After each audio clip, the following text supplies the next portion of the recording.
प्रभु यीशु के सामर्थ्य नाम में आप सबको जय मसीह की, प्रेज द लॉर्ड। आइए आज के सुंदर दिन में हम परमेश्वर पिता का धन्यवाद करें, परमेश्वर के पवित्र उसके धन्य नाम की महिमा करें। मेरे साथ इफिसी की किताब निकालिएगा, उसका अध्याय 4 वचन 27। यहाँ लिखा है, और न शैतान को अवसर दो। Hallelujah, praise the Lord. परमेश्वर के लोगों, बाइबल कहती है शैतान को अवसर ना दो, यानी शैतान जबरदस्ती काम नहीं कर सकता।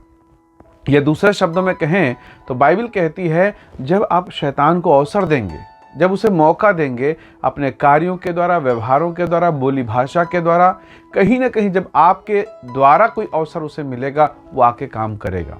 परमेश्वर के लोगों, हाँ ये भी बात सत्य है कि वो जबरदस्ती भी हमले करता है, चढ़ाई करता है, परंतु बहुत बार हम उसे अवसर देते हैं ताकि वो हमारे जीवन में काम करे। हव्वा ने शैतान की बात को सुना और रिजल्ट आप जानते हैं, वो परमेश्वर का विद्रोह करने वाली, परमेश्वर के आज्ञा के विरोध में चलने वाली महिला बनी।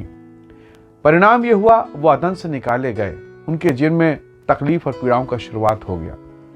वचन कहता है 4:27 इफिसी कि शैतान को अवसर ना दो। यदि आप ऊपर के भागों को पढ़े तो यहाँ पर लिखा है, क्रोध तो करो पर पाप मत करो, सूर्य अस्त तक तुम्हारा क्रोध समाप्त तो हो जाए, तुम्हारे भीतर में वो क्रोध ना रहे। तो प्रभु के लोगों, वचन हमें स्पष्ट करता है कि हम क्रोध को अवसर ना दें, शैतान को अवसर ना दें। आपको मालूम है, उत्पत्ति की किताब अध्याय 4 में अगर आप आएँ तो आप एक परिवार को देखते हैं। उस परिवार का मुखिया है आदम, उस परिवार में हव्वा है, 2 बच्चे हैं कैन और हाबिल। ठीक है, अदन के बगीचा से निकल गए, पाप हुआ, गलती हो गया, मिस्टेक हो गया, सब कुछ ठीक है। और अब हाबिल, कैन और हाबिल दोनों एक घर में हैं। जैसा भी हो, परमेश्वर के आराधना करते हैं, प्रभु की संगति में रहते हैं। एक दिन दोनों भाइयों ने परमेश्वर के वेदी में जाने का निर्णय लिया। दोनों अपने अपने तरफ से भेंट लेते हैं और दोनों परमेश्वर के सम्मुख में उपस्थित होते हैं। हाबिल भेड़ बकरी लेकर आता है, कैन अपनी भूमि की उपज में से वस्तुओं को लेकर आता है। अब ध्यान से सुनिए, हुआ क्या। हाबिल ने अपना हिस्सा चढ़ाया, परमेश्वर ने उसे ग्रहण किया और उसकी भेंट को ग्रहण किया, पर कैन का भेंट, कैन को परमेश्वर ने ग्रहण नहीं किया। ये बात तो कैन और परमेश्वर के बीच में था, पर उसे गुस्सा आया, उसे क्रोध आया और उसने भेंट को वहीं छोड़ दिया और जाकर अपने सगे भाई को उसने मार डाला। क्रोध, जलन, ईर्ष्या, ये बहुत खतरनाक है। और अब आप देखिए कि धर्मी हाबिल तो मर गया, उसका लहू अभी भी प्रभु से बातें करता है, पर कैन भगोड़ा हो गया, उसका जीवन नरक हो गया, उसकी जिंदगी खराब हो गई। एक गुस्सा, एक क्रोध और सब कुछ समाप्त हो गया। प्रभु यीशु मसीह ने इसी दशा को नए नियम में करेक्ट किया। प्रभु ने कहा, यदि तेरे मन में तेरे भाई के प्रति कुछ बात है तो अपनी भेंट को वेदी पर छोड़ दे और जाकर उससे मेल मिलाप कर। तो परमेश्वर के लोगों, हमें बताता है परमेश्वर का वचन, एक क्रोध, एक गुस्सा, एक जलन, एक ईर्ष्या, आप प्रभु के साथ हैं, उसकी वेदी में भी आए हैं, पर वहां भी शैतान काम कर गया और वो एक छोटा सा गुस्सा, एक छोटी सी नाराजगी पूरे परिवार के लिए कलंक का कारण हो गया। पूरा परिवार डैमेज हो गया। अब आदम और हव्वा रो रहे हैं, संतान, उनका बेटा मर गया, एक बेटा भगोड़ा हो गया। यानी एक पाप ने क्या किया, एक क्रोध ने क्या किया। तो बहुत बार हम इस प्रकार की दशाओं में गुजरते हैं। परमेश्वर के लोगों, याकूब की पुस्तक अगर निकालें और उसके 1 अध्याय और उसके 19 वचन को अगर आप पढ़ेंगे तो याकूब 1:19 में इस प्रकार से लिखा है कि मनुष्य का क्रोध परमेश्वर के धर्म का निर्वाह नहीं कर सकता। मनुष्य का क्रोध प्रभु के धर्म का पालन नहीं कर सकता। बहुत मुश्किल, असंभव है। ये वचन में लिखा, मैं नहीं कह रहा हूं, ये वचन कह रहा है।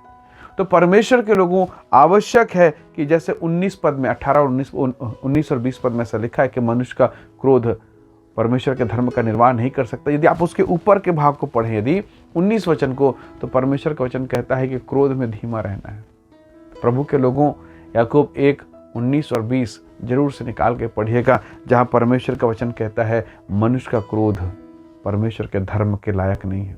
वो वहन ही नहीं कर सकते, साथ साथ नहीं चल सकते। एक क्रोधी व्यक्ति अपने जीवन के लिए वो प्रॉब्लम खड़ा करता है, दूसरों के लिए भी। नीति वचन कहता है क्रोधी मनुष्य झगड़ा मचाता है। तो प्रभु के लोगों, छोटी छोटी बातों में हम अपने घरों में बात का बतंगड़ बना लेते हैं। छोटी छोटी बातों में हम ऑफिस में उल्टा सीधा हरकत कर देते हैं। छोटी छोटी बातों में हम पड़ोसियों से लड़ बैठते हैं। कई बार छोटी छोटी बातें शैतान अवसर ढूंढता है और प्रार्थना घर में बंद हो जाती है। पति पत्नी नाराज हो जाते हैं, परिवार में कलह चालू हो जाता है, सप्ताह भर बात नहीं, महीना भर बात नहीं चल रहा है।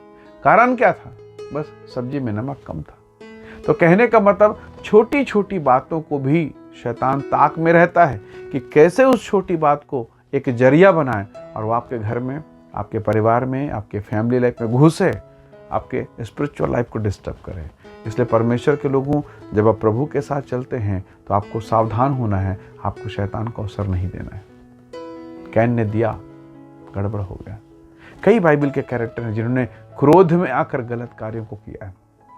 इसलिए बहुत आवश्यक है कि हम परमेश्वर के लोग सचेत रहें और शैतान को हमारे आत्मिक जीवन में अवसर ना मिले, हमारे जीवन में अवसर ना मिले। प्रभु के लोगों, सात बार प्रार्थना करने वाला व्यक्ति, प्रभु का पवित्र, प्रभु का सिद्ध दास, जिसके विषय में परमेश्वर ने कहा दाऊद तो मेरे मन के अनुसार है, पर छत में उसने शैतान को अवसर दिया, उसने अवसर दिया और वो बिगड़ गया।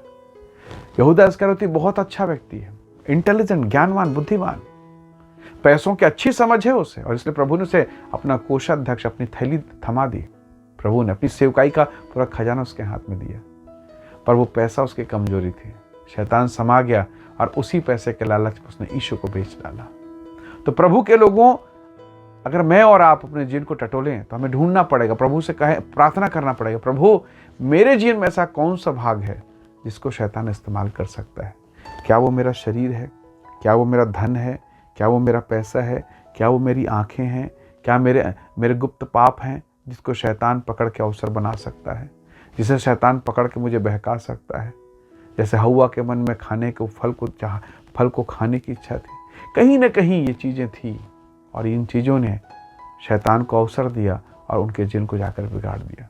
सो आज की सुबह आइए हम मनन करें, चाहे वो क्रोध हो, लड़ाई झगड़ा हो, व्यभिचार हो, पाप हो, प्रार्थना ना करने की आदत, उपवास ना करने की, जो भी हो, हम आज प्रभु से कहें कि प्रभु वो तमाम कमजोरियां मेरे जीवन से निकल जाए प्रभु, ताकि मैं आपके चरणों में पवित्रता और सिद्धता में बढ़ूं, आपकी उपस्थिति में बढ़ूं। प्रभु आप सबको इन वचनों के द्वारा आशीष दे। आइए हम प्रार्थना करें।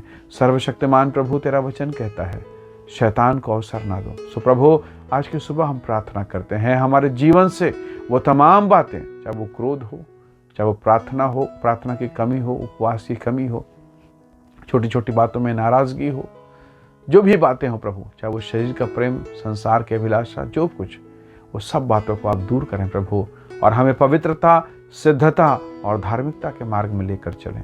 हमें से प्रत्येक को आप आशीष करें। जितने से देखते हैं, संदेश को सुनते हैं, यीशु के नाम से वो ब्लेसिंग को पाएं, वो आशीष को पाएं। हम महिमा और आदर आपको देते हैं, धन्यवाद के साथ विनती यीशु के नाम से मांगते हैं, आमीन आमीन। प्रभु आप सबको बहुत ऐसा आशीष दे। बहुत धन्यवाद। जय मसीह की। Praise the Lord.